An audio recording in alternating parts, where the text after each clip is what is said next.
অপরাধীকেরা যদি সামান্য কোনো সন্দেহের অবকাশ থাকে সেটা তাদের ফেভারে যাবে। এদিকে আবারও সেনা প্রধানের পদক্ষেপে সারা দেশ তোলপাড় হয়েছে। বিশেষ করে সমন্বয়কদের উপর কঠিন প্রভাব পড়ে। সাধারণ মানুষ এবং শিক্ষার্থীরা আবারও রাজপথে নেমেছে। তারা তাণ্ডব করতেছে। কি হবে এখন দেশের ক্ষমতাটি কে দখল করবে? অন্যদিকে সেনা প্রধানের এই বার্তার পর আমাদের সেনাপ্রধান জেনারেল ওয়াকারুজ্জামানের বক্তব্য নিয়ে ঘরে বাইরে গত 2 দিন ধরে যে ধরনের আলোচনা চলছে, বিশ্লেষণ চলছে, ঠিক একইভাবে দেশে এবং দেশের বাইরে, বিশেষ করে দেশের বাইরের গণমাধ্যমগুলোতে, আন্তর্জাতিক বিভিন্ন গণমাধ্যমে নানান ধরনের প্রশ্ন উত্থাপিত হচ্ছে, নানান ধরনের বক্তব্য বিশ্লেষণের চেষ্টা করা হচ্ছে এবং বিভিন্ন ইস্যুতে জনগণের দিক থেকে নানা রকম চাপ সরকারের উপরে তৈরি হয়। এই চাপটা তিনি কিভাবে দেখছেন তারও একটা রিফ্লেকশন আমরা খেয়াল করেছি। সরকার জনগণের চাওয়া বা বিশ্ব কি সেনা প্রধানের দিকেই ঝুঁকে পড়েছেন? সেনা প্রধানের সঙ্গে কি আগে কথা বলতে চাইছেন সবাই? সরকার প্রধানের সঙ্গে আগে কথা বলছেন না, ভারপ্রাপ্ত সরকার প্রধান আগে সেনা প্রধানের সঙ্গে সাক্ষাৎ করে তারপরে প্রধান উপদেষ্টার সঙ্গে সাক্ষাৎ করছেন। দেশের প্রয়োজনে সেনাবাহিনীর সদস্যদের দায়িত্ব পালন আর সর্বোচ্চ আত্মত্যাগে প্রস্তুত থাকার আহ্বান জানিয়েছেন সেনাপ্রধান জেনারেল ওয়াকারুজ্জামান। বাংলাদেশে ধীরে ধীরে সেনা অভ্যুত্থানের দিকে এগোচ্ছে। বাংলাদেশে ভারতকে উস্কানি দেওয়ার জন্য অগস্ট থেকে নভেম্বর পর্যন্ত এরা পাকিস্তান আর্মির সঙ্গে নেগোশিয়েট করেছে। সম্প্রতি সেনা প্রধানের বক্তব্যকে কেন্দ্র করে বিভিন্ন খবর শিরোনামে উঠে আসছে। বাংলাদেশে আসছে ডিসেম্বরের মধ্যে নির্বাচনের প্রত্যাশা ব্যক্ত করে সেনাবাহিনী প্রধান জেনারেল ওয়াকারুজ্জামান দেশবাসীকে ঐক্যবদ্ধ থাকার আহ্বান জানিয়েছেন। এই ধরনের বক্তব্য একেবারেই অনুচিত, কিন্তু সেনা প্রধানের মতো একটা জায়গা থেকে এই কথা বলাটাকে আমরা সন্দেহের চোখে দেখতেই পারি। নাম নিতে অজু করতে হবে, আমরা তো দমে দমে নেই না, একটু ব্যথা পাইলে আল্লাহর নাম নেই, অজু করে নিতে হবে। ব্যথার সঙ্গে সঙ্গে তো আল্লাহর নাম মুখে চলে আসে। ব্যথা পাইলাম, দৌড়ে গেলাম, অজু করলাম, তারপর আল্লাহর নাম নিব, এরকম হয়। আসসালামু আলাইকুম রহমতুল্লাহ। সবাই কেমন আছেন? আশা করি সবাই অনেক অনেক ভালো এবং সুস্থ আছেন। সবাইকে স্বাগতম জানাচ্ছি আমাদের আরেকটি নতুন ভিডিওতে। প্রতিদিনের মতো আমি আপনাদের সিরিয়াত ফারুকি আবারও চলে আসলাম নতুন একটা ভিডিও নিয়ে। দর্শক, ইতিমধ্যে আপনারা সবাই দেখেছেন ভিডিওর শুরুতে বেশ কিছু অংশ বিশেষ দেখেছেন, যে অংশ বিশেষগুলো দেখে বুঝতে পেরেছেন আজকের ভিডিওটা কতটা গুরুত্বপূর্ণ হতে চলেছে। তাই আমি আর বিষয়টা নিয়ে বেশি বিস্তারিত বলবো না, কারণ বিস্তারিত বলতে গেলে ভিডিওটা অনেক লম্বা হয়ে যাবে। তাই আমি আর বেশি কথা না বলে আমরা ধারাবাহিকভাবে একটু বাকি অংশগুলো একটু দেখে আসবো। তার আগে আপনাদের কাছে ছোট্ট একটি অনুরোধ জানিয়ে রাখতে চাই, যারা আমাদের ফারুকি অনলাইন ইউটিউব চ্যানেলটিতে এখন নতুন আছেন প্লিজ দয়া করে আমাদের চ্যানেল সাবস্ক্রাইব করে আমাদের বাংলাদেশের সেনাবাহিনীর প্রধান ওয়াকার তিনি হঠাৎ করে ভাই এই কি ঘোষণা দিয়ে দিলেন, এবং আমাদের বাংলাদেশটাকে যে বা যারা কিংবা নির্ধারিত একটা গোষ্ঠীর মাধ্যমে এই সোনার দেশটা পুরে মনক একদম কয়লা হয়ে গেছে, কিংবা এই বাংলাদেশটাকে প্রতিনিয়ত আফগানিস্তান কিংবা আপনার তালেবান রাষ্ট্র যারা নাকি বানাতে চাইছে তাদের উদ্দেশ্যে আপনার সেনাবাহিনীর প্রধান 25 তারিখে এই কি বক্তব্য রাখলেন। আপনারা অনেকেই জানেন যে বাংলাদেশটাকে যে বা যারা নাকি আপনার তালেবান বানানোর চেষ্টা চালাচ্ছিল তারা কি এক একজনে আপনার বাংলাদেশে আসার কথা ছিল, এবং বাংলাদেশের আপনার ডক্টর ইউনূসের উপদেষ্টা পর্যন্ত হওয়ার কথা ছিল। অন্যদিকে আপনার এই বুলডোজার পার্টি এরা মানে অমুককে নির্দেশনা দেয়, তমুককে নির্দেশনা দেয়, ওকে মারতে হবে, ওকে ধরতে হবে, তাই না, ওর বাড়ি মনে করেন বুলডোজার দিয়ে ভেঙে গুড়িয়ে দিতে হবে। এই যে একের পর এক মনে করেন বাংলাদেশটাকে অস্থিতিশীল করার চেষ্টা চালাচ্ছে, বা এই সাহসটা তারা কোথায় পাইছে? বা তারা হয়তোবা সবসময় ভাবতো যে আমাদের লাগাম কেউ ধরতে পারবে না, কারণ আমরা তো দেশের কি বলে মানে আস্তাগফিরুল্লাহ বেলায় নবী হয়ে গেছি, এভাবে বলতে হবে। আবার তুমি মাফ করো। এই আপনার পিনাকি ভট্টাচার্য তার কথাই বলতেছি। এই পিনাকি বা তিনি হয়তো ভাবছে যে আমার লাগাম কেউ ধরতে পারবো না, কিংবা তিনি যখন নাকি বাংলাদেশে আসার প্রস্তুতি নিচ্ছিল এবং তার নিজের লাগেজ মনে করেন গুছাচ্ছিল, ঠিক সেই মুহূর্তেই আপনার বাংলাদেশের সেনাবাহিনীর প্রধান ওয়াকার তিনি কি সম্পূর্ণভাবে তার প্ল্যানে পানি ঢেলে দেয়। কিভাবে? আপনার 25 তারিখে সেনাবাহিনীর প্রধান ওয়াকার তিনি যখন ভাষণ দেন যে এনাফ ইজ এনাফ, আমাদের বাংলাদেশটাকে যে বা যারা কিংবা নির্ধারিত একটা গোষ্ঠীর মাধ্যমে প্রতিনিয়ত এই সোনার দেশটাকে যারা নাকি অস্থিতিশীল করার চেষ্টা চালাচ্ছে তাদের উদ্দেশ্যে বলতে চাই এনাফ, অনেক হয়েছে, অনেক হয়েছে। এখন নিজেদের ভিতরে কাদা ছোড়াছুড়ি বন্ধ করেন। কি নিজেদের ভিতরে কাদা ছোড়াছুড়ি বন্ধ করেন, ঠিক তখনই কিন্তু ওই নির্ধারিত গোষ্ঠীও কিন্তু আপনার কি পাশার কাপড় খুলে যায়, পাশার মনে করেন কাপড় খুলে যায়। কিভাবে? ঠিক তখনই সাথে সাথে কি নোংরা নোংরা স্ট্যাটাস দিছে এই পিনাকি, দেখছেন? আমি কিন্তু দেখেছিলাম গতকালকে ভিডিওতে। এখন আসুন, বাংলাদেশের সেনাবাহিনীর প্রধান ওয়াকারকে এই নির্ধারিত জঙ্গিবাদী গোষ্ঠীরা তারা কি সরানোর জন্য একটা আপনার একটা মনে করেন পায়তারা মনে করেন চালাচ্ছে, মানে কঠিন একটা পায়তারা চালাচ্ছে এই ওয়াকারকে যাতে কি সরাতে পারে। আপনারা অনেকে জানেন যে আমাদের এই বাংলাদেশের অন্তর্বর্তীকালে সরকারের আন্ডারে যদি আপনার স্বাধীনতার দল কেউ থাকে, সেখানে আপনার দুজন ব্যক্তি আছে। প্রথম হচ্ছে আপনার এই রাষ্ট্রপতি শাহাবুদ্দিন চপ্পু, আর দ্বিতীয় হচ্ছে বাংলাদেশের সেনাপ্রধান ওয়াকার। এই দুইজনে কিন্তু আছে, যদি আপনি আওয়ামী লীগের ধরেন, এই দুইজনে কিন্তু আছে। এবং এই দুইজনকে সরানোর জন্য এই জঙ্গিবাদীরা প্রতিনিয়ত চেষ্টা চালাচ্ছে, মানে সেনাবাহিনীর প্রধান ওয়াকারকে সরিয়ে অন্য কাউকে বসাতে চায়। বর্তমান এই নির্ধারিত গোষ্ঠীরা এই ওয়াকারের পিছনে আঠার মতো মনে করে লেগে আছে। আমি দেশেও জনগণদের উদ্দেশ্যে একটি বার্তা দিচ্ছি, সেটি হচ্ছে বাংলাদেশের সেনাবাহিনীর প্রধান ওয়াকারের এই মুহূর্তে আমাদের যারা নাকি আমরা স্বাধীনতাকে বিশ্বাস করি, আমাদের মতো মানুষদের সাপোর্ট অত্যন্ত গুরুত্বপূর্ণ এবং প্রয়োজন। তিনি আসলে অনেক একাকিত্ব নিজেকে ফিল করে। আমাদের বাংলাদেশের সেনানিবাসে বর্তমান অনেক কিছু ঘটতেছে, কিন্তু প্রকাশ্যে আসতেছে না। কিন্তু একটা সময় আসবে তিনি সবই প্রকাশ করবে, যে মানে তার যে বর্তমান বিফলতা বা তার যে আমরা নীরবতাটা দেখতেছি, বা তার যে চুপ থাকাটা, কেন তিনি চুপ আছে বা কেন তিনি নীরবতাটা ভূমিকা পালন করতেছে, কেন, এটাও কিন্তু আমরা একদিন জানতে পারবো যে এখানে নির্ধারিত গোষ্ঠীর ভিতরে কে বা কারা ছিল, আরো কেউ ছিল কিনা এই মাস্টার মাইন্ডের ভিতরে, এটাও কিন্তু আমরা জানতে পারবো। অন্যদিকে আমাদের এই বাংলাদেশটাকে পুনরায় তালেবান বানানোর জন্য এই আপনার পিনাকি, ইলিয়াস বা আরো যে মনে করেন জঙ্গিরা আছে, প্রতিনিয়ত দেশটাকে অস্থিতিশীল করার চেষ্টা চালাচ্ছে। এবং বাংলাদেশটাকে কিভাবে পূর্ব পাকিস্তান বানানো যায়, তারা কি এই চেষ্টা মনে করেন চালাচ্ছে। কিন্তু আমরা বলে দিতে চাই, আমরা এদেরকে সফল হতে দিব না। ইতিমধ্যে আপনার বাংলাদেশের সেনাবাহিনীর প্রধান ওয়াকার তিনি তার কাজ মনে করেন চালাই দিছে, মানে কোনোভাবে যাতে দেশটাকে আপনার বা আমাদের যে স্বাধীনতা সার্বভৌমত্ব, এটা যাতে হাতছাড়া না হয়ে যায়, এটাকে কোনোভাবেই হাতছাড়া হতে দেওয়া যাবে না। তিনি কিন্তু আমাদের বাংলাদেশের মানুষ যারা নাকি আমরা স্বাধীনতায় বিশ্বাস করি, তিনি কিন্তু আমাদের এরকম একটা ইঙ্গিত দিয়ে কিন্তু কথা বলে। এখন আসুন আমরা সেনাবাহিনীর প্রধান ওয়াকারের উদ্দেশ্যে কিছু বলতে চাই। আমি জনাব ওয়াকার, আপনার প্রতি যথেষ্ট ভালোবাসা এবং শ্রদ্ধা রেখে একটি কথা বলতেছি, সেটি হচ্ছে যখন নাকি শেখ মুজিবুর রহমানকে এই জঙ্গিবাদীরা বা এই জঙ্গিবাদীদের আপনার প্রেতাত্মারা হত্যা করছে, এরাই তো এই যে ইলিয়াস, তারপর হচ্ছে আপনার এই যে পিনাকি, এরাই তো ছিল এদের পূর্বপুরুষ নাকি, এরাই তো ছিল।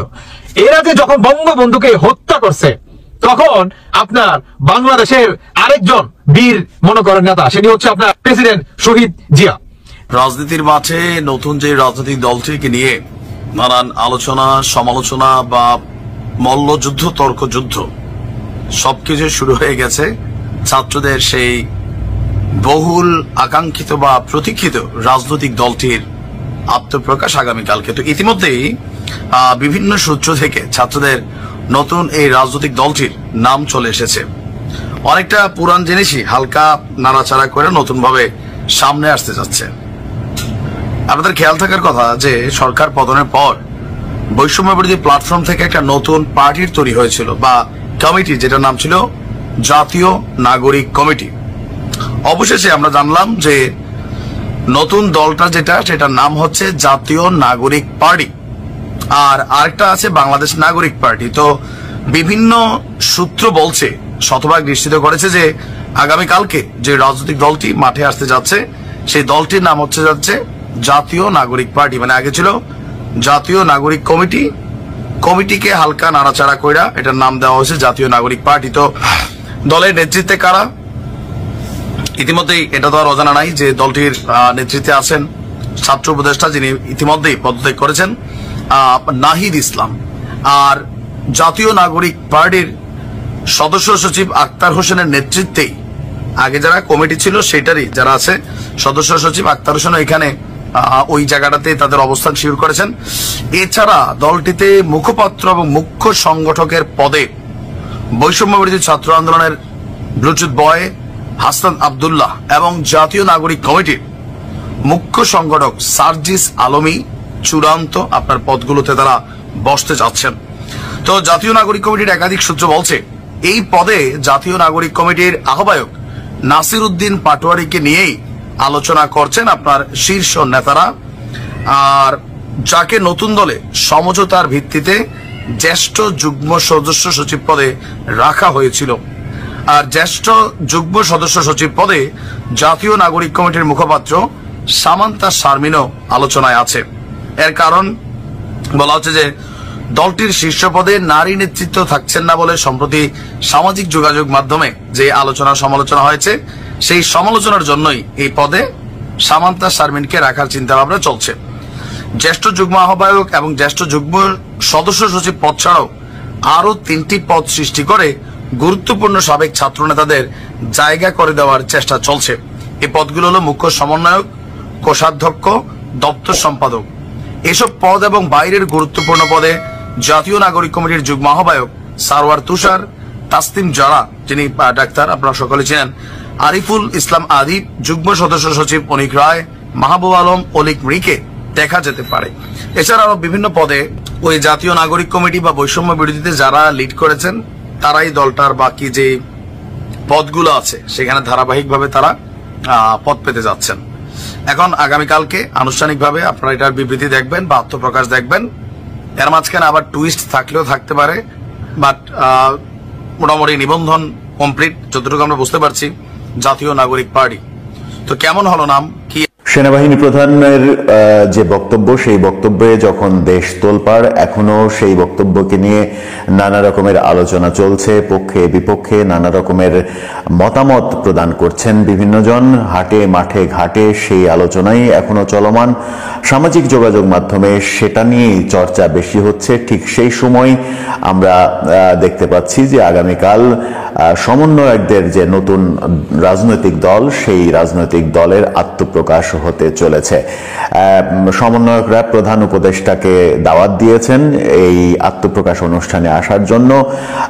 ব্যাপারটা জমে যাবে তখনই যদি প্রধান উপদেষ্টা এই অনুষ্ঠানে আসেন। কি হতে যাচ্ছে তাদের দল নিয়ে এবং সেনাবাহিনী প্রধানের সেই কথার পরে কোন কোন ঘটনা ঘটতে যাচ্ছে। এদিকে বিএনপি তাদের বর্ধিত সভা করেছে, সেখানে বহুদিন পরে বেগম খালেদা জিয়া দূর থেকে হলেও ভাষণ দিয়েছেন, তারেক রহমান ভাষণ দিয়েছেন। সেখানে তারা দুজনই গুরুত্বপূর্ণ কথা বলেছেন। সব মিলিয়ে আলোচনা করবে এই সেনাপ্রধানের যে বক্তব্য, সেই বক্তব্যকে নিয়ে দেশ জুড়ে এখনো যখন উত্তেজনা বিরাজ করছে এবং সেই বক্তব্যের পরে আমরা এরকম চিত্রও দেখেছি, সমন্বয়কদের জেলে যাওয়ার ঘটনাও দেখেছি আমরা। রাজশাহীতে 4 জন সমন্বয়ককে পুলিশে দেয়া হয়েছে। তারা বারিন্দ মেডিকেল কলেজে চাঁদা চাইতে গিয়েছিল, সেখানে ছাত্ররা ধরে তাদেরকে পুলিশে দিয়েছে। আর্মি এসেছিল, তারা ক্ষমা চাওয়া চেয়ে সেখান থেকে রক্ষা পাওয়ার চেষ্টা করেছে পরবর্তীতে, কিন্তু সেটা হয়নি, তাদেরকে পুলিশে দেয়া হয়েছে। এই প্রথম কোন সমন্বয়কদের পুলিশে দেওয়ার ঘটনা ঘটলো এবং এটাকে নিয়ে অনেকে বলছেন যে সেনাপ্রধানের সেই ঝাঁঝালো বক্তব্যের প্রতিক্রিয়া শুরু হয়েছে, সেনাবাহিনী অ্যাক্ট করা শুরু করেছে ভালোভাবে। এবার এরকম ঘটনা যখন ঘটছে তখন সমন্বয়কদের যে নতুন রাজনৈতিক দল, সেই রাজনৈতিক দল আগামীকাল ঘোষণা করা হবে মানিক মিয়া এভিনিউতে। শুক্রবার যদিও, তারপরেও মানিক মিয়া এভিনিউয়ের মতো একটা ব্যস্ত জায়গা, ব্যস্ত রাস্তা বন্ধ করে কেন এই আয়োজন করা হবে সেটা নিয়েও যথেষ্ট সমালোচনা রয়েছে। কেন সেটা সোহরাওয়ার্দী উদ্যানের মতো বদ্ধ মাঠে হবে না, কেন ফাঁকা রাস্তায় করতে হবে, কেন সংসদের সামনের জায়গাটা বেছে নেওয়া হবে, এরকম আলোচনা তো রয়েছে। এর ফাঁকেই সেখানেই আয়োজন করা হচ্ছে এবং তাদের নতুন যে রাজনৈতিক দল তৈরি হতে যাচ্ছে, সেই রাজনৈতিক দলের নাম চূড়ান্ত হয়েছে জাতীয় নাগরিক পার্টি, এনসিপি। জাতীয় নাগরিক পার্টি তাদের দল, এই তথ্যটা নিশ্চিত করছে বাংলাদেশের অন্যতম প্রধান দৈনিক প্রথম আলো। প্রথম আলো তাদের বরাত দিয়ে, বৈষম্য বিরোধী আন্দোলনের নেতৃবৃন্দের বরাত দিয়ে এই তথ্যটা নিশ্চিত করেছে কিছুক্ষণ আগে। তারা বলছে জাতীয় নাগরিক পার্টি হচ্ছে তাদের নাম। তরুণদের এই রাজনৈতিক দলে আহ্বায়ক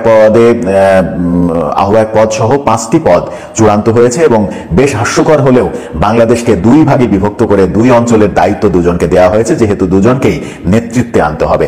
তারা হচ্ছেন সার্জিস আলম এবং হাসনাত আব্দুল্লাহ। বাংলাদেশকে উত্তর এবং দক্ষিণ 2 ভাগে বিভক্ত করা হয়েছে।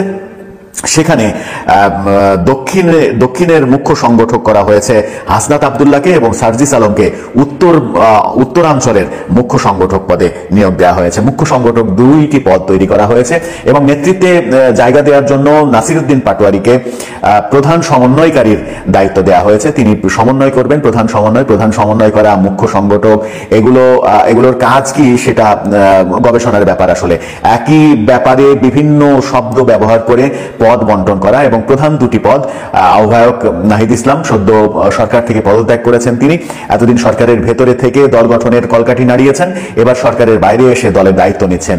সদস্য সচিব করা হচ্ছে আক্তার হোসেনকেই, বহু বিতর্কের পরে আক্তার হোসেনকেই তারা সদস্য সচিব হিসেবে বেছে নিয়েছে। মজার ব্যাপার হচ্ছে 5টি যে মুখ্য পদ, 5 জনের যে জায়গা হয়েছে, এই 5 জনের মধ্যে 5টি প্রধান পদে একজনও নারী প্রতিনিধি নেই। এটা নিয়ে তাদেরকে প্রশ্ন করা হলে তারা দায়সারা গোছের উত্তর দিয়েছেন। তারা বলেছেন যে কোনো দলের চাইতে তাদের দলে নারী প্রতিনিধি অনেক বেশি থাকবে, নারীদের অনেক বেশি মূল্যায়ন করা হবে। মূল্যায়নের উদাহরণ আমরা দেখতেই পাচ্ছি। 5টা পদ, সেই 5টা পদে আবারও বলছি 5টা পদ, আহ্বায়ক নাহিদ ইসলাম, সদস্য সচিব আক্তার হোসেন, প্রধান সমন্বয়কারী নাসিরউদ্দিন পাটোয়ারি এবং দক্ষিণাঞ্চলের মুখ্য সংগঠক হাসনাত আব্দুল্লাহ, উত্তরাঞ্চলের মুখ্য সংগঠক সার্জিস আলম। এই 5টা পদ, 5টা পদের একটিতেও নারীদের অংশগ্রহণ নেই।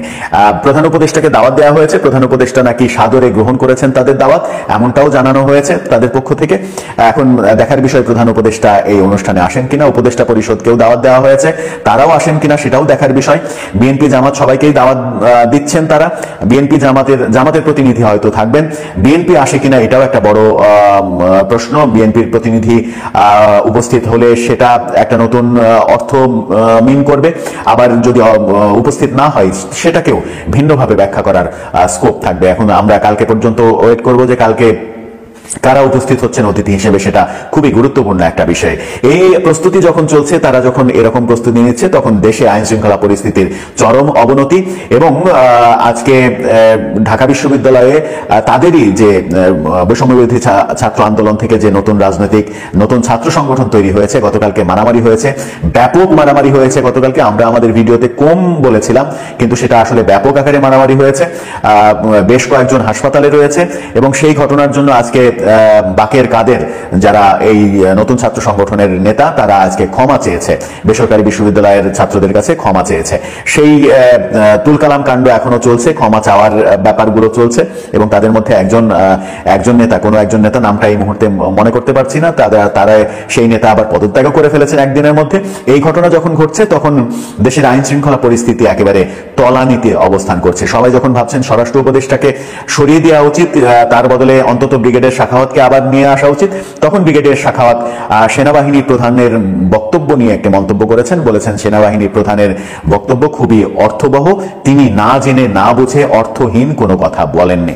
অর্থাৎ ব্রিগেডের শাখাওয়াত পরোক্ষভাবে সেনা প্রধানের যে হুঙ্কার, যে হুমকি, সেনা প্রধানের যে সাবধানবাণী, সেটাকে গ্রহণ করে নিলেন। তার মানে ব্রিগেডিয়ার শাখাওয়াতও বুঝছেন যে সরকার আসলে কাজ করছে না, পরোক্ষভাবে হলেও তিনি স্বীকার করে নিয়েছেন যে সরকার আসলে কাজ করতে পারছে না, সরকার পুরোপুরি ব্যর্থতার দিকে যাচ্ছে। স্বরাষ্ট্র উপদেষ্টার প্রসঙ্গে তাকে প্রশ্ন করা হলে তিনি বলেছেন এই প্রশ্নটা স্বরাষ্ট্র উপদেষ্টাকেই করেন। তার মানে ব্রিগেডের শাখাওয়াত যে বিরক্ত সরকারের কর্মকাণ্ডে, তাকে যে স্বরাষ্ট্র উপদেষ্টা থেকে সরিয়ে দেওয়া হয়েছিল, পরিণতি যে কত ভয়াবহ হয়েছে সেটা আজকে দেশের মানুষ যেমন টের পাচ্ছে, সরকারও। আগামীকাল ছাত্রদের দল ঘোষিত হতে যাচ্ছে। এর মধ্যে আমরা দেখেছি নিশ্চয়ই সাবেক শিবির বলে যে একটা বর্গ তৈরি হয়েছে এই দলটার ভেতরে, তাদের খুব গুরুত্বপূর্ণ দুজন নেতা, জনাব জুনায়েদ এবং জনাব রাফে, সেখানে থাকছেন না।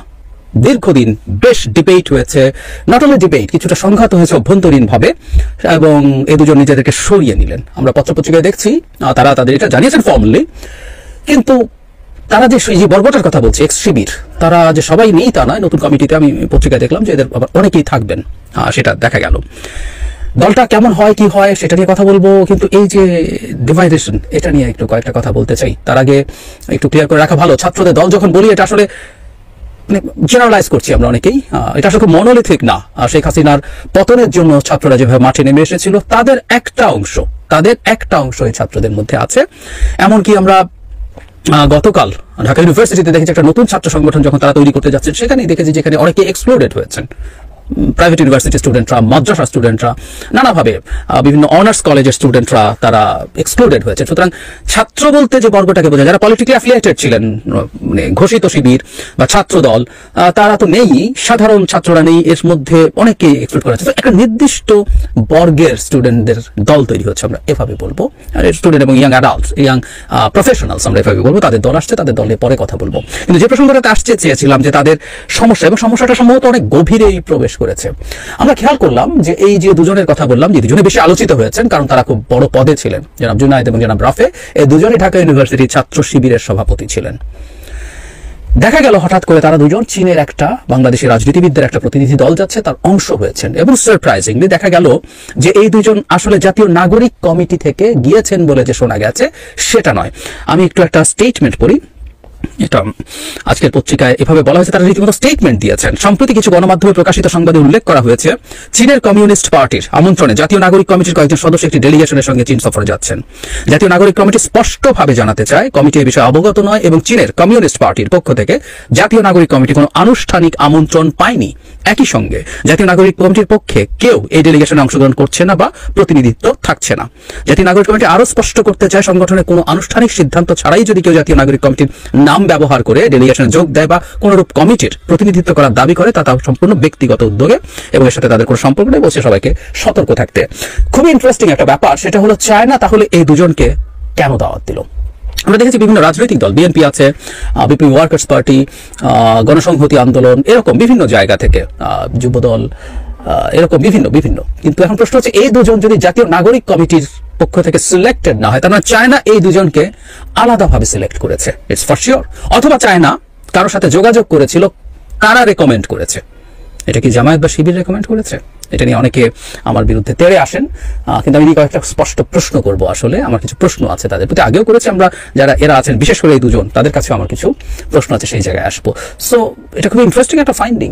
নাগরিক কমিটি জানে না, কিন্তু তাদের দুজন নাগরিক কমিটির নামে চায়না সফরে যাচ্ছে, এবং চীনও তাহলে কতদের সাথে, কাদের সাথে, কতভাবে সম্পর্ক ডেভেলপমেন্টের চেষ্টা করছে, এটা আমাদের মনোযোগ ভবিষ্যতে থাকবে।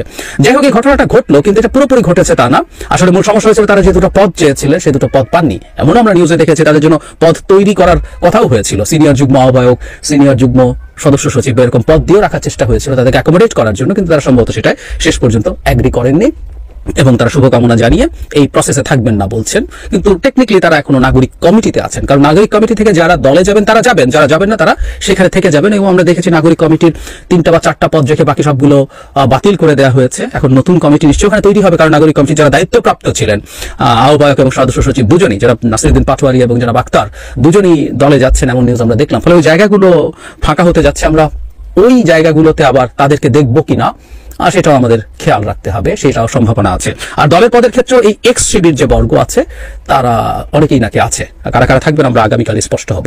যাই হোক, আমি আগেও এই বিষয়টা নিয়ে তীব্র ডিবেট তৈরি হয়েছিল, আমি তাদেরকে নিয়ে আলাদা একটা ভিডিওতে কথা বলেছিলাম। আমার কিছু ধারণার কথা, আমি যেভাবে শিবিরকে দেখেছি, আমি একদম এইচএসসিতে পড়ার সময় খুব কাছ থেকে শিবির দেখেছি, এটা ওখানে বলেছি। কিভাবে তারা অপারেট করেন, এই দল কিভাবে অপারেট করে আমার ধারণা আছে। আমাদের জনপরিসরে আলাপগুলো হোক, এই আলাপগুলো হওয়া দরকার আছে, এগুলো নিয়ে তারা তাদের ইন্টারাকশনটা করুক। কিন্তু আমি এক্স শিবিরদের কাছে একটা প্রশ্ন বললাম করতে চাই, আমি একটু প্রশ্নগুলো করি।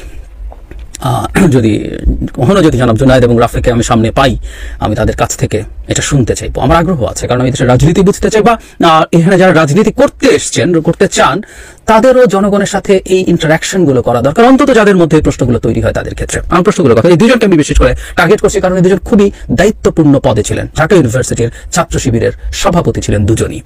আচ্ছা, তারা ছাত্র শিবির আর করছেন না, এক্স শিবির মানে তারা আর করছেন না। স্বাভাবিক নিয়মে তাদের জামায়াত ইসলামীতে যাওয়ার কথা ছিল, এটা সাধারণ ট্রেন্ড, সবাই জানতা না, কিন্তু সাধারণ ট্রেন্ড হচ্ছে এটা, তারা জামায়াত ইসলামীতে যাবেন। তারা তো যাননি। আচ্ছা, তার মানে কি তাদের জামায়াত ইসলামী ভালো লাগছে না? আমি একটু জবাবটা জানতে চাই। যদি ভালো না লেগে থাকে, সেটা কেন ভালো লাগছে না আমার কৌতূহল হয়। আচ্ছা, তারা গেলেন না, কিন্তু তারা সবাই আবার একত্র থাকতে পারছেন, তার মানে তাদের তো নির্দিষ্ট কোনো আইডিওলজি আছে যেটা তাদেরকে একত্র রাখছে এবং তারা একটা বর্গ হিসেবে কাজ করছেন। তাহলে আমার প্রশ্ন, জাতীয় নাগরিক কমিটিতে কেন তারা? জাতীয় নাগরিক কমিটিতে ইসলামী আন্দোলন বা ইসলাম বেসড কোন আন্দোলন করতে যাচ্ছে না, পার্টি করতে যাচ্ছে না। এর মধ্যে তারা ঘোষণা করেছেন তারা মধ্যপন্থী দল তৈরি করবেন। তাহলে এতদিন যারা ইসলামী ছাত্র শিবির, ইসলামী শব্দটা রেখে একটা দল করতেন, তাদের পরবর্তী দলটা জামায়াতে ইসলামী, ইসলামী রেখে, তাহলে কি তারা ইসলামী রাজনীতি পছন্দ করছেন না এখন? আমার মনে প্রশ্ন তৈরি হয়েছে, আমি একটু জানতে চাই। আসলে আমি সরাসরি দেখা হলে জানতেও চাইবো এদের কারো কাছে। তাহলে কি ইসলামী রাজনীতি পছন্দ করছেন না? তার মানে আপনারা এতদিন যে রাজনীতি করেছেন সেটা কি ভুল ছিল? কারণ ইসলামী রাজনীতি করলে এটা তো ইসলামিক দল হচ্ছে না, তাহলে এখানে কেন আপনারা? কেন এখানে পদে থাকার জন্য এতটা চেষ্টা, চরিত্র, এত কিছু? কেন এটাকে আপনাদের নতুন পলিটিক্যাল ড্রিম মনে করছেন? আমার একটু জানার আগ্রহ আছে। আর যদি আপনাদের ইসলামী রাজনীতি প্রধান লক্ষ্য ছিল, হতে পারে যে আপনার ইসলামী রাজনীতি লক্ষ্য, কিন্তু আপনার এখন ছাত্র শিবির করে আর ভালো লাগেনি, আপনি ওখানে থাকলেন না এবং এই কারণে আপনি জামায়াতে আর গেলেন না। ইসলামী রাজনীতি যদি টার্গেট থাকে তাহলে তো কথা ছিল আপনারা আরেকটা ইসলামী রাজনৈতিক দল খুঁজবেন যেখানে কাজ করতে পারেন।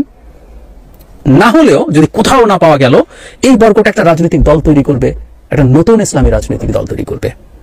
আপনাদের তো সাংগঠনিক অভিজ্ঞতা আছে, রাজনীতির অভিজ্ঞতা আছে, তাই তো করার কথা ছিল যে আমার এটা ভালো লাগছে না, আমি নিজে একটা রাজনৈতিক দল তৈরি করবো। বাংলাদেশে এই ধরনের ইডিওলজিক্যাল দলগুলো ভেঙে, বিশেষ করে একটা এক্সট্রিমের মানে ডিফারেন্ট পোলের একটা ইডিওলজিক্যাল দলগুলো হচ্ছে বামপন্থী দলগুলো, তারা ভেঙে ভেঙে বামপন্থী দলই হয়েছে। কেউ কেউ কোনো একটা সময় এই পন্থা থেকে বিশ্বাস হারিয়ে মেইনস্ট্রিম দলগুলোতে চলে গেছে। তারা সেটা পরবর্তীতে বলেছেন যে আমি এখন আর এই আদর্শে বিশ্বাসী নই, আমি আর কমিউনিজমে বিশ্বাসী, আমি সোশ্যালিজমে বিশ্বাসী নই। তাই আমরা জানি প্রচুর বামপন্থী দল থেকে বিএনপি আওয়ামী লীগ দুই দলের লোকজন গেছে এবং তারা সেই আদর্শটাকে আর সঠিক মনে না করেই গেছেন। আমি ব্যক্তিগতভাবে এরকম খুব বড় বড় কয়েকজন নেতার সাথে কথা বলে দেখেছি, তারা ব্যক্তিগতভাবে তো বলেনি, তারা এই কথাগুলো অন রেকর্ড ইন্টারভিউতেও বলেন। আমরা আসলে এই এক্স শিবির যারা আছেন তাদের কাছ থেকে এই ধরনের মতামত পেতে চাই। আপনারা কি আর ইসলামী রাজনীতির আদর্শে বিশ্বাসী নন, নাকি ইসলামী রাজনীতিক আদর্শে বিশ্বাসী? তাহলে কিন্তু অনেকগুলো কনফ্লিক্ট তৈরি হয়। আমি আসলে বুঝতে চাইছি, আমি একজন অবজারভার এবং অ্যানালিস্ট হিসেবে আমার এই যে একটা নতুন বর্গ আমাদের সামনে এসে হাজির হলো, তাদের চিন্তা, তাদের আদর্শ, সেটা আমার জানার কৌতূহল আছে এবং একই সাথে আমি মনে করি তাদেরও এক ধরনের দায়িত্ব আছে। তারা কি চান, কিভাবে চান, কেন চান। হতেই পারে কারো ইসলামী রাজনীতি যে ফর্মে ছিল সেই ফর্মে আর ভালো লাগছে না, ইসলামী রাজনীতি আর ভালো লাগছে না, কিন্তু সবাই একত্রে ইন্টিগ্রেটেড ওয়েতে একই কিভাবে থাকেন? শিবিরে যারা কাজ করবেন না তারা প্রত্যেকে একই হবেন না তো। মানে কমিউনিস্ট দলগুলো যারা ছেড়েছে সবাই তো একই পার্টিতে একসাথে চলে যান নাই, প্রত্যেকে বিভিন্ন বিভিন্ন জায়গায় তাদের অবস্থান তৈরি করতে চেষ্টা করেছেন। তো তাহলে এই বর্গটা এবং তাদের প্রতিনিধি হিসাবে আমাদের সামনে এই দুটো মুখী সবচেয়ে সিগনিফিক্যান্ট, এবং শেখ হাসিনার বিরুদ্ধে যে লড়াই তাতে এদের গুরুত্বপূর্ণ অবদান আছে, নিশ্চিতভাবেই আছে। শিবিরের খুব গুরুত্বপূর্ণ রোল আছে, এক্স শিবিরদেরও আছে। তো সুতরাং তাদের জায়গা থেকে এই জিনিসগুলো খোলাসা হওয়া দরকার। একটা রাজনীতিতে পরিচ্ছন্নতা ইম্পর্টেন্ট। বাংলাদেশে দীর্ঘদিন রাজনীতিতে অস্পষ্টতা প্রবলেম তৈরি করেছে, আর ছাত্ররা যে নতুন রাজনৈতিক দল তৈরি করতে যাচ্ছে তাতে যারা যারা আছেন, যেভাবে আছেন, আমি মনে করি তাদের কাছে ডিমান্ড, মানে পুরোনো দলগুলো অস্পষ্টতা নিয়ে চলছে, এটা মানুষের এক ধরনের অভ্যস্ততা তৈরি হয়ে গেছে। কিন্তু নতুন দলগুলো শতভাগ না হলেও, রাজনীতি টাফ জিনিস, শতভাগ স্পষ্টতা নিশ্চিত করা যায় না। অস্পষ্টতা যতদূর সম্ভব কমানো, সেটা করা দরকার। আদারওয়াইজ আমি যে কথাটা আমার আগের আর্গুমেন্ট ছিল, যেটা আমার নিজের বিশ্বাসও, আসলে তারা নিজেদের পরিচয় আসলে এখন ডিসগাইজ করছেন, করে তারা এই দলটাতেও তারা ইনফিলট্রেট করছেন। আওয়ামী লীগ সরকারের সময় দুইটা শব্দ খুব কমন আপনারা শুনেছেন, জঙ্গি, বিএনপি জামাত। যে কোনো ঘটনা যখন বাংলাদেশে ঘটতো, স্বরাষ্ট্রমন্ত্রী ছিল একজন, আইসাই পরের দিন বলতো যে এটা বিএনপি জামাত দেশের আইন শৃঙ্খলা পরিস্থিতি খারাপ করার জন্য দেশি বিদেশি চক্রান্তে লিপ্ত একটা মহল, এরা দেশের ভালো চায় না। আর দাড়ি টুপি কোথাও পাইলে এটা জঙ্গি বলেই এটা চলতো, এটা আমরা দেখেছি। তো সরকার পরিবর্তনের পর এই ইউনূস সরকারও আবার সেম থিওরি অ্যাপ্লাই করে। বাংলাদেশে যাই হয় মোটামুটি সব জায়গায় নতুন দুইটা শব্দ আসছে, দুর্বৃত্ত, একদল মুখোশধারী। তো এই একদল মুখোশধারী আর দুর্বৃত্ত কারা? ঘুরা ফিরে আসে, এরা সবাই আওয়ামী লীগ, যুবলীগ, ছাত্রলীগ। এরা নানান রূপে নতুন রূপে বাংলাদেশে ফিরেছে। আবার সরকারের উপদেষ্টারা যারা আছেন ছাত্রদের মধ্যে, শেখ হাসিনা কি নির্দেশ দিচ্ছেন তাদের কাছে গোপন তথ্য আছে, তারাও মাঝে মাঝে বলেন। তো কিছু কিছু ঘটনা সত্যতা প্রমাণও করে যে নতুন রূপে আওয়ামী লীগ ফিরলো। আবার কিছু ঘটনা এমনও তো হইতে পারে এখন বিএনপি ক্ষমতায় না আসুক, আওয়ামী লীগ চায়। আওয়ামী লীগ যদি চায়, আমার মনে হয় যে এটা চায় যে বিএনপি ক্ষমতায় আসুক, না আসুক চায় না। তো এই ঘটনার পেছনে অন্য কেউ তো ঘটনা ঘটাইতে পারে। এক দাগে মোটা দাগে সব আওয়ামী লীগ বানাই দেওয়া ঠিক না, আগে ইনভেস্টিগেশন করা উচিত। যাই হোক, ঘটনার প্রেক্ষাপট হচ্ছে ফরিদপুরের আলফাডাঙ্গায় বিএনপির যে কার্যালয় আছে, গভীর রাতে সেখানে পেট্রোল বোমা আপনার বিস্ফোরণের ঘটনা ঘটেছে। পুরো অফিস দোমরায়া মোচড়ায়া আলোয় গেছে। পরে ঘটনাস্থল থেকে 4টি অবিস্ফোরিত বোমাও উদ্ধার করেছে পুলিশ। মঙ্গলবার গভীর রাতে উপজেলার সদর বাজারের হাসপাতাল রোডে বিএনপির উপজেলা কার্যালয়ে এই বোমা হামলার ঘটনাটি ঘটল। স্থানীয় জনগণ বলছে, দিবাগত রাত 2টার দিকে উপজেলা বিএনপির দলীয় কার্যালয়কে লক্ষ্য করে বিপরীত দিক থেকে দুর্বৃত্তরা পেট্রোল বোমা নিক্ষেপ করে এবং এতে সাথে সাথে বিএনপির কার্যালয়ে আগুন ধরে যায় এবং পশ্চিম দিকে জানালার একাংশ পড়েও যায়। বোমা বিস্ফোরণের শব্দে স্থানীয় লোকজন এবং বাজারের নৈশ প্রহরীরা ঘটনাস্থলে এসে ফায়ার সার্ভিসকে খবর দেয়। তো পরে ফায়ার সার্ভিসের কর্মীরা তালা ভেঙে ভেতরে প্রবেশ করে আগুন নিয়ন্ত্রণে আনেন। পুলিশের বক্তব্য যে সিসিটিভি ফুটেজ ঘটনাস্থল দেখে মোটামুটি এটার ব্যাপারে একটা ইনভেস্টিগেশন চলছে। তো জড়িত কারা পুলিশ কোনো কথা না বললেও কমেন্টে আবার স্থানীয় নেতারা তারা বলছে যে এটা নিশ্চিন্ত মানে এটা নিশ্চিত এটা আওয়ামী লীগের দুর্বৃত্তদের কাজ। স্বরাষ্ট্র উপদেষ্টা সারা বাংলাদেশে এই মুহূর্তে তিনি সবচেয়ে ভারী চামড়াওয়ালা মানুষ। আমি বরাবরই বলি যে এই দেশের রাজনীতিবিদদের কাছ থেকে আমরা ভালো কিছু আশা করেন, আপনারে বসাই দেই না, আপনি কতটুকু পদত্যাগ করেন। কেউ কেউ বলছেন নাহিত্য করছে, প্রধানমন্ত্রী হওয়ার জন্য করছে। ভাই যদি কোনো রাজনৈতিক দল তৈরির প্ল্যানিং না থাকতো এই নাহিদ এখন মানে পদত্যাগ করতে আপনার মনে হয় পাগল, জীবনেও করতো না। এখন একটা দলের প্রধান পদে সে যাবে, আসিফ বৈশা আছে না, আসিফের পদ তখন তো রেডি হবে, সেইখান থেকে নামবে। তার বাবা তো অলরেডি নির্বাচনের জন্য এলাকাবাসীর কাছে দোয়া চাইছে। আসিফও আবার ব্যক্তি কোষাগার হোক রাষ্ট্রীয় কোষাগার হোক তার কাছে বিভিন্ন ফান্ড আছে, 10 লক্ষ টাকা অনুদান দিছে। সো এই চেয়ারটা আলাদা। স্বরাষ্ট্র উপদেষ্টা যখন দেশকে কন্ট্রোল করতে পারতেছে না, আইন শৃঙ্খলা পরিস্থিতিকে ব্যালেন্স করতে পারতেছে না, যা ঘটে সব আওয়ামী লীগের দুর্বৃত্ত বলে চালাই দিচ্ছেন। আমরা তো এর বাইরেও ঘটনা দেখছি, ম্যাক্সিমাম জায়গায় করছে। এত অপারেশন চলছে এতদিন পর্যন্ত ডেভিল্যান্ড সারা বাংলাদেশে একযোগে, এরপরে কেন এই ঘটনা ঘটছে? সেগুলো বেশ কিছু ভিডিও আপনাদের মাঝে তুলে ধরার চেষ্টা করেছি, যেগুলো ভিডিও দেখে আপনাদের মতামত অবশ্যই কমেন্ট করে জানাবেন। এখানে আমাদের ব্যক্তিগত কোনো মতামত নেই, আপনারা ইতিমধ্যে ভিডিওগুলো দেখেছেন, যে ভিডিওগুলো দেখে বুঝতে পেরেছেন আজকে ভিডিওটি কতটুকু গুরুত্বপূর্ণ ছিল। তো অবশ্যই যারা এতক্ষণ পর্যন্ত আমাদের সাথে ছিলেন তাদেরকে অসংখ্য ধন্যবাদ জানিয়ে এখানে শেষ করবো আজকের ভিডিও। ভালো থাকবেন, সুস্থ থাকবেন, আল্লাহ হাফিজ।